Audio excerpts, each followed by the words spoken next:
ಜವಾಬ್ದಾರಿಯನ್ನು ಹೊರುವವರು ಯಾರೂ ಇರುವುದಿಲ್ಲ. ಪದ್ಧತಿಯ ಪ್ರಕಾರ ಈ ಜವಾಬ್ದಾರಿ ಮನೆಯ ಮಗಳ ಪಾಲಾಗುತ್ತದೆ. ಅಪಾರವಾದ ಬುದ್ಧಿವಂತಿಕೆ, ರಾಜತಾಂತ್ರಿಕ ನೈಪುಣ್ಯತೆ ಇದ್ದಂತಹ ಚೆನ್ನಭೈರಾದೇವಿ ತುಳುನಾಡಿನ ರಾಣಿಯಾಗ್ತಾರೆ. ಇವರ ಆಳ್ವಿಕೆಯಲ್ಲಿ ತುಳುನಾಡಿನ ಅಭಿವೃದ್ಧಿ ಉನ್ನತದಲ್ಲಿರುತ್ತದೆ. ಸಮುದ್ರದ ಮುಖಾಂತರ ವಿದೇಶಿ ವ್ಯಾಪಾರವನ್ನು ಅಭಿವೃದ್ಧಿಪಡಿಸಿ ಅರಬ್, ಆಫ್ರಿಕಾ, ಪೋರ್ಚುಗಲ್ ಮುಂತಾದ ದೇಶಗಳಿಗೆ ಕಾಳುಮೆಣಸು, ಅಕ್ಕಿ ಹಾಗೂ ಸಾಂಬಾರು ಪದಾರ್ಥಗಳನ್ನು ರಫ್ತು ಮಾಡ್ತಾ ಇರ್ತಾರೆ. ಇದನ್ನು ಕಂಡ ಪೋರ್ಚುಗೀಸರು ಇವರ ಸಾಮ್ರಾಜ್ಯದ ಮೇಲೆ ಹಲವು ಬಾರಿ ದಾಳಿ ಮಾಡುವ ಪ್ರಯತ್ನ ಮಾಡ್ತಾರೆ. ಹೀಗಿರುವಾಗ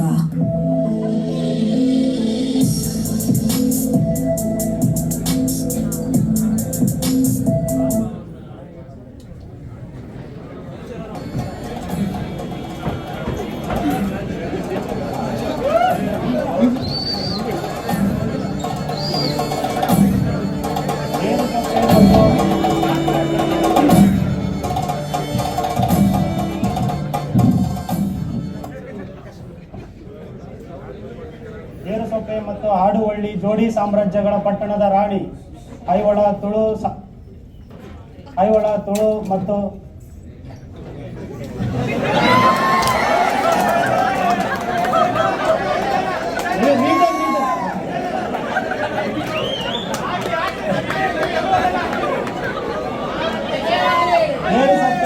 ಆಡುವಳ್ಳಿ ಜೋಡಿ ಸಾಮ್ರಾಜ್ಯಗಳ ಪಟ್ಟಣದ ರಾಣಿ ಐವ ಕೊಂಕಣ ತುಳು ಸಾಮ್ರಾಜ್ಯಗಳ ಒಡತಿ ಚೆನ್ನಭೈರಾದೇವಿ ಅಮ್ಮನವರಿಗೆ ಜಯವಾಗಲಿ, ಜಯವಾಗಲಿ.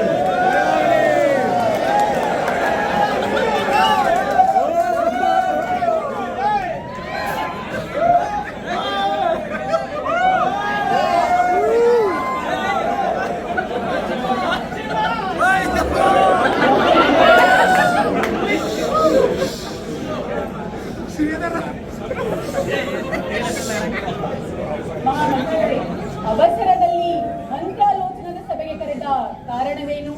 ರಾಜ್ಯದಲ್ಲಿ ಎಲ್ಲವೂ ಕ್ಷೇಮವಷ್ಟೇ? ತಾಯಿ, ಪ್ರಜೆಗಳೆಲ್ಲರೂ ಕ್ಷೇಮವಾಗಿದ್ದಾರೆ.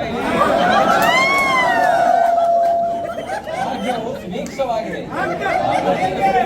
ಆದರೆ ಏನು ಮಂತ್ರಿಗಳೇ? ಪೋರ್ಚುಗೀಸ್ ಗವರ್ನರ್ ಲೂಯಿಸ್ ಅಟಾಯಿಡೆ ಉದ್ದಟತನದ ಪತ್ರವೊಂದನ್ನು ಕಳುಹಿಸಿದ್ದಾನೆ. ಏನಿದೆ ಆ ಪತ್ರದಲ್ಲಿ? ಆಡುವಳ್ಳಿ ಗೇರುಸೊಪ್ಪೆಗಳ ಮಹಾರಾಣಿಗೆ ಗೋವೆಯ ಗವರ್ನರ್ ಲೂಯಿಸ್ ಅಟಾಯಿಡೆಯ ಶುಭಾಶಯಗಳು. ತಾವು ಹೊನ್ನಾವರ ಮತ್ತು ಭಟ್ಕಳ ಬಂದರುಗಳಲ್ಲಿ ನಮ್ಮ ಒಪ್ಪಿಗೆ ಪತ್ರವನ್ನು ಪಡೆಯದೆ ಮೊಹಮ್ಮದರ ಹಡಗುಗಳಿಗೆ ಕರಿಮೆಣಸು, ದಾಲ್ಚಿನ್ನಿ, ಕೆಂಪಕ್ಕಿ ಮತ್ತು ಶ್ರೀಗಂಧವನ್ನು ತುಂಬಿಸಿ ಅವರ ಸಮುದ್ರ ವ್ಯಾಪಾರಕ್ಕೆ ಸಹಕರಿಸುತ್ತಿದ್ದೀರಿ. ಕೂಡಲೇ ತಾವು ಮೊಹಮ್ಮದರ ಹಡಗುಗಳನ್ನು ನಿಮ್ಮ ಬಂದರುಗಳಿಂದ ಹೊರಗಟ್ಟಬೇಕು. ಜೊತೆಗೆ ನೀವು ಪೋರ್ಚುಗೀಸ್ ರಾಜದ್ರೋಹಿ ರೊಜಾರಿಯೋಗೆ ಆಶ್ರಯ ನೀಡಿದ್ದೀರಿ. ಆತನನ್ನು ಕೂಡಲೇ ನಮಗೆ ಒಪ್ಪಿಸಬೇಕು, ಇಲ್ಲವಾದರೆ ನಿಮ್ಮನ್ನು ದಂಡಿಸಬೇಕಾಗುತ್ತದೆ. ಮೇಲಾಗಿ ಹಲವು ವರ್ಷಗಳಿಂದ ನಮಗೆ ಕಪ್ಪವನ್ನೂ ಕೊಟ್ಟಿಲ್ಲ. ಇನ್ನೊಂದು ವಾರದೊಳಗೆ ಕಪ್ಪವನ್ನು, ರೊಜಾರಿಯೋನನ್ನು ನಮಗೆ ತಂದೊಪ್ಪಿಸದಿದ್ದರೆ ನಮ್ಮ ಚಕ್ರವರ್ತಿಗಳು ನಿಮಗೆ ನೀಡಿದ ಕಾಳುಮೆಣಸಿನ ರಾಣಿ ಎಂಬ ಬಿರುದನ್ನು ಹಿಂದಕ್ಕೆ ಪಡೆಯಬೇಕಾಗುತ್ತದೆ. ಎಚ್ಚರಿಕೆ. ಅತಿಯಾಯಿತು ಉದ್ದಟತನ. ನಮ್ಮ ನೆಲದ ನಾವಿಕ ರೊಜಾರಿಯೋನನ್ನು ಇವರಿಗೊಪ್ಪಿಸಲು ನಾವೇನು ಹೆಂಬೇಡಿಗಳಲ್ಲ. ನಮ್ಮ ನೆಲ, ನಮ್ಮ ಜಲ, ನಮ್ಮ ಸಂಪತ್ತನ್ನು ವ್ಯಾಪಾರ ಮಾಡಲು ಇವರಪ್ಪಣೆ ಕೇಳಲು ಇದೇನು ರಪ್ಪನ ಮನೆ ಆಸ್ತಿ ಅಲ್ಲ. ನಾವು ಮೊಹಮ್ಮದರೊಡನೆ ವ್ಯಾಪಾರ ಮಾಡಲು ಇವರದ್ದೇನು ಅಡ್ಡಿ? ಇನ್ನು ಕಪ್ಪ ಕೊಡಲು ಈ ನೆಲ ಇವರಪ್ಪನದ್ದಲ್ಲ. ನಮಗೆ ಕೊಟ್ಟ ಬಿರುದನ್ನು ಅವರೇನು ಹಿಂದಕ್ಕೆ ಪಡೆಯುವುದು, ನಾವೇ ಅದನ್ನು ಹಿಂತಿರುಗಿಸುತ್ತೇವೆ. ಬಿರುದನ್ನು ಕೊಡಿರೆಂದು ನಾವೇನು ಅವರನ್ನು ಬೇಡಿಕೊಂಡಿದ್ದೇವೇನು? ಭೈರವ ನಾಯಕರೇ, ಮಹಾರಾಣಿ,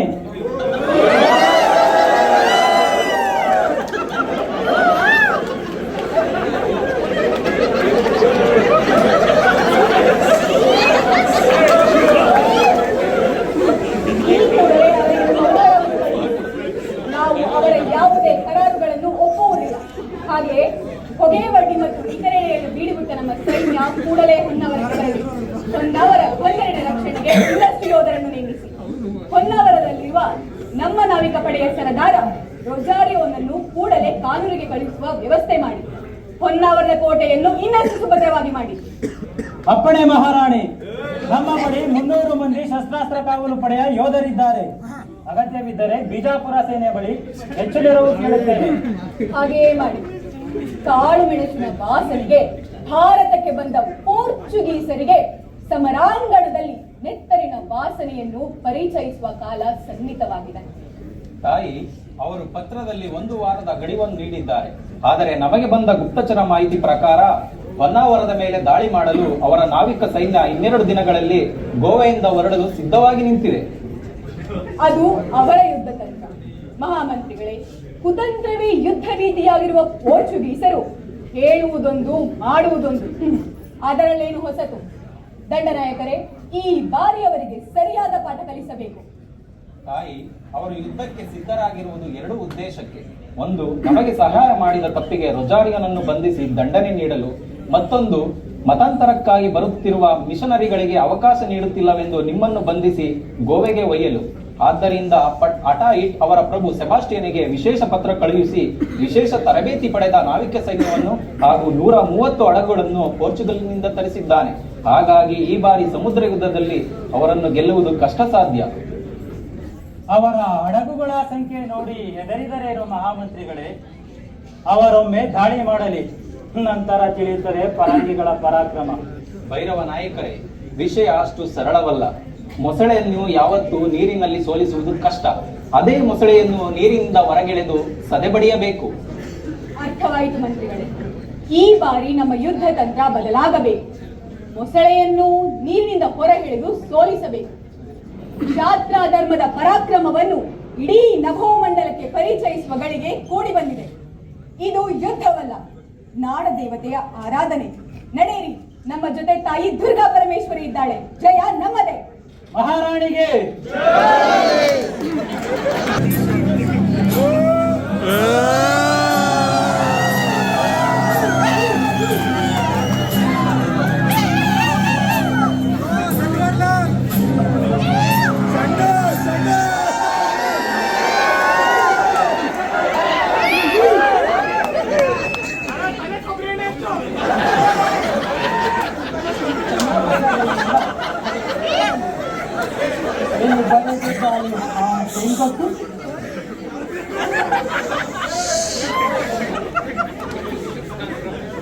ನಮ್ಮ ಯಾವುದೇ ಕರಾರಿಗೆ ನಮ್ಮ ಒಪ್ಪಿಗೆ ಇಲ್ಲ. ಮೊಹಮ್ಮದರೊಡನೆ ವ್ಯಾಪಾರ ಮಾಡಲು ನಿಮ್ಮ ಅಪ್ಪಣೆ ಬೇಕಿಲ್ಲ. ನಮ್ಮ ಪ್ರಜೆಯಾದ ರೋಜಾರಿಯವರನ್ನು ನಿಮಗೆ ಒಪ್ಪಿಸುವುದಿಲ್ಲ. ಇನ್ನು ನೀವು ಕೊಟ್ಟ ಬಿರುದು ಕೊಡಿರೆಂದು ನಾವೇನು ನಿಮ್ಮ ಬಳಿ ಕೇಳಿರಲಿಲ್ಲ. ಇದೋ ಹಿಂತಿರುಗಿಸುತ್ತಿದ್ದೇನೆ ನಿಮ್ಮ ಬಿರುದಿನ ಪತ್ರವನ್ನು. ನೆನಪಿಟ್ಟುಕೊಳ್ಳಿ, ಕಪ್ಪಾಗಿ ಕೊಡಲು ಇದು ನಿಮ್ಮ ಅಪ್ಪನ ನೆಲವಲ್ಲ. ಇನ್ನು ನಿಮ್ಮ ಇಚ್ಛೆಯಂತೆ ನಮ್ಮನ್ನು ದಂಡಿಸಲು ನೀವು ಸ್ವತಂತ್ರರು. ನಿಮ್ಮ ಹುಸಿ ಬೆದರಿಕೆಗೆ ನಾವು ಅಂಜುವವರಲ್ಲ. ಏನು ಆಕೆ ಬೋಗಲಿದ್ದು ಕೊಡುವುದಿಲ್ಲ ಗೊತ್ತು. ಕೊಡದಿದ್ದರೆ ಅದನ್ನು ಹೇಗೆ ಪಡೆದು ಕೊಲ್ಲಬೇಕೆಂದು ನಮಗೆ ತಿಳಿದಿಲ್ಲ.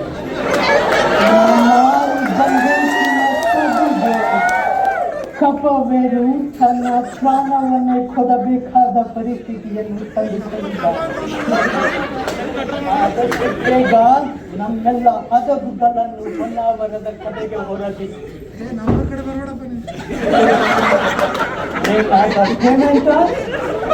ನಿನ್ನೆಲ್ಲ ಬಿಡುವುದು ಸಿಂಹಾಸನ ಸಾಮ್ರಾಜ್ಯ ಈ ಮಣ್ಣು ಕಾಲಾಗಿ ನಿನ್ನ ಈ ಪ್ರೀತಿಯ ನಗರ ನಮ್ಮ ಕೈವಶವಾಗುವುದನ್ನು ನೋಡುವಂತೆ ಸಾಮ್ರಾಜ್ಯಕ್ಕಾಗಿ ಭಿಕ್ಷೆ ಬೇಡುವ ಕರಿಮೆಣಸಿನ ರಾಣಿ. ಮಹಾರಾಣಿ, ಈಗಿಗೆ ಪರಂಗಿ ನಾವೆಗಳು 1 ದೀಪವನ್ನು ಬಿಡುತ್ತಿವೆ.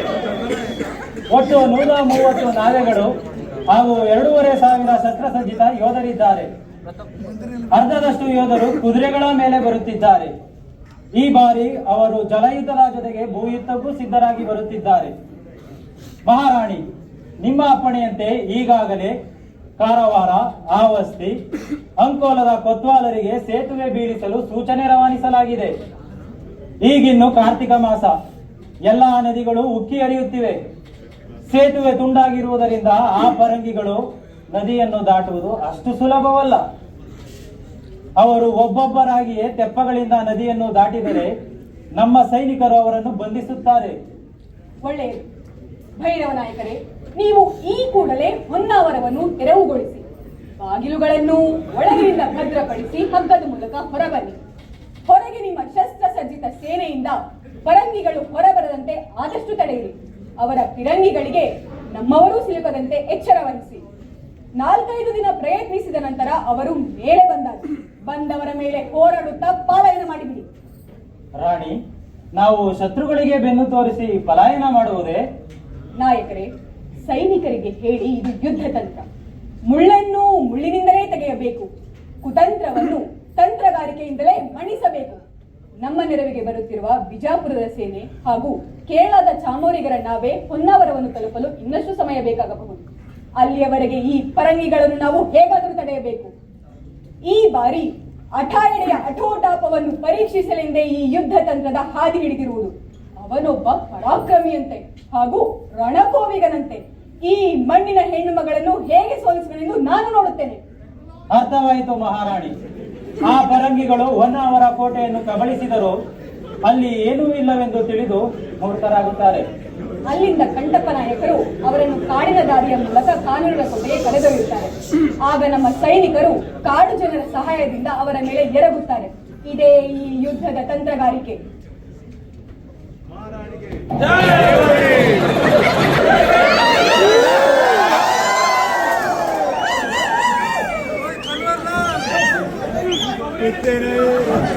ಕ್ಯಾಪ್ಟನ್, ಅವರು ನಮ್ಮ ಸೈನ್ಯವನ್ನು ಬಂಧಿಸಿದರು, ನಮ್ಮ ಮೇಲೆ ಮರಗಳನ್ನು ಬೀಳಿಸಿದರು. ಕಾಡು ಜನರು ನೋಡಲು ಕಪ್ಪಾಗಿ ಬಲಿಷ್ಠವಾಗಿ ಇರುವರು. ದೂರದಿಂದಲೇ ನಿಂತು ನಮ್ಮ ಮೇಲೆ ಕೋಲು ಕಟ್ಟೆಗಳನ್ನು ಎಸೆದರು. ಮೈ ತುರಿಸುವ ಗಿಡಗಳನ್ನು ನಮ್ಮ ಮೇಲೆ ಎಸೆದರು. ಹೊಪ್ಪೆ ಬರೆಸುವ ರಸವನ್ನು ನಮ್ಮ ಮೇಲೆ ಚೆಲ್ಲಿದರು. ಹಳ್ಳಿ ಹಿಡಿದು ಸುಯಿ ಎಂದು ಬಂದು ನಮ್ಮ ಕೋವೆಗಳನ್ನು ಕಸಿದುಕೊಂಡು ಹೋದರು. ಗುಂಡಿಗಳನ್ನು ತೋಡಿ ಅದರ ಮೇಲೆ ಹುಲ್ಲನ್ನು ಮುಚ್ಚಿರುತ್ತಾರೆ. ನೀರಿನ ಕಟ್ಟೆಗಳನ್ನೆಲ್ಲ ಒಡೆದು ನಮ್ಮ ಊಟವನ್ನು ಒಯ್ದಿದ್ದಾರೆ. ಮೋಸ ಮಾಡಿದ್ದಾರೆ ನಮಗೆ.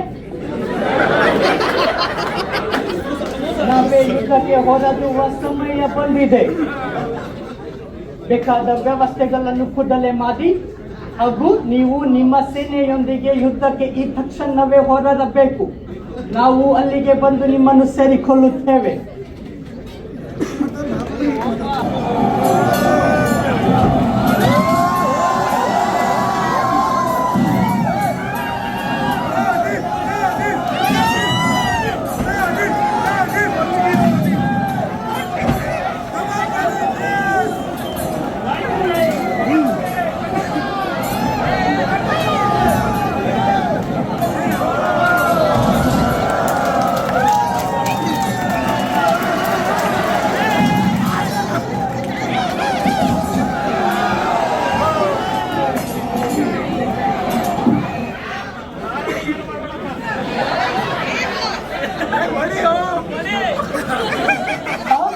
ವಂಚನೆ ಮಾಡಿದ್ದಾರೆ ನಮಗೆ.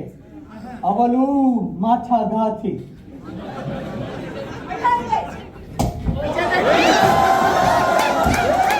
ಮೋಸ, ವಂಚನೆ ನಾವು ಮಾಡಿದ್ದೇವ. ಇದು ನಮ್ಮ ಕಾಡು, ನಮ್ಮ ನೆಲ, ನಮ್ಮ ಮಣ್ಣು. ಹೊಂಚು ಹಾಕಿ ಬಂದ ವಂಚಕರು ನೀವು. ಓರ್ಚುಗೀಸರೆಂದರೆ ಜಗತ್ತನ್ನೇ ಹಾಳಲು ಹುಟ್ಟಿರುವವರು ಎಂಬ ನಿನ್ನ ಅಹಂಕಾರ ಎಲ್ಲಿ? ಕಡಲು ನಿನಗೆ ಆಟದ ಮೈದಾನವಾದರೆ ಕಾಡು ನಮಗೆ ಆಡುಂಬುಲ. ಅಠಾಯಣೆ, ನಾವು ನಿಮ್ಮಂತೆ ಕೊಲೆಗಟ್ಟುವರಲ್ಲ, ಶಾಂತಿ ಪ್ರಿಯರು. ಅಹಿಂಸೆ ನಮ್ಮ ಧರ್ಮ. ಈಗಲೂ ನೀನು ಶರಣಾಗುವನೆಂದು ಒಪ್ಪಿಕೊಂಡರೆ ನಿನಗೆ ಅನ್ನ ನೀರು ಕೊಟ್ಟು ಗೌರವದಿಂದ ಕಳುಹಿಸುತ್ತೇವೆ. ಆದರೆ ಒಂದು ಷರತ್ತು, ನೀನು ಇನ್ನು ಮುಂದೆ ಹೊನ್ನಾವರದ ಕಡೆ ತಲೆ ಹಾಕಿ ಸಹ ಮಲಗಬಾರದು. ಇಲ್ಲವಾದರೆ ನಿನ್ನನ್ನು ಕಾನೂನಿನ ಸೆರೆಮನೆಗೆ ದೂಡಬೇಕಾಗುತ್ತದೆ. I surrender myself.